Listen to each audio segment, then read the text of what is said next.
அனைவருக்கும் வணக்கம். தமிழ் கேஎஸ்ஆர் சேனலில் 11ஆம் வகுப்பு தமிழ் பாடப்பகுதியில் கற்பவை கற்றபின் என்று சொல்லக்கூடிய வினாவும் விடை பார்த்துட்ருக்கோம்.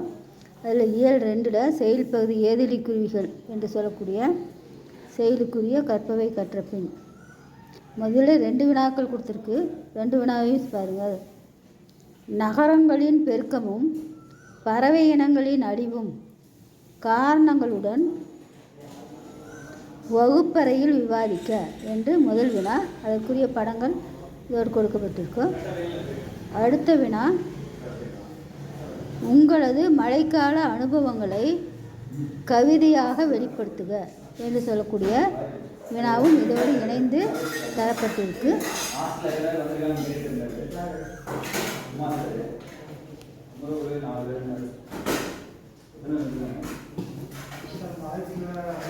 அடுத்தது காவியம் என்று சொல்லக்கூடிய தலைப்பில் அமைந்த செயல் பகுதிக்குரிய வினாக்கள். இதுலேயும் 2 வினாக்கள் கொடுத்துருக்கு. வினாப்பகுதியை தொடர்ந்து பாருங்கள். இதற்குரிய விடைப்பகுதிகள் உங்களுக்கு அடுத்தடுத்த பதிவில் தனித்தனியாக கொடுக்கப்படும்.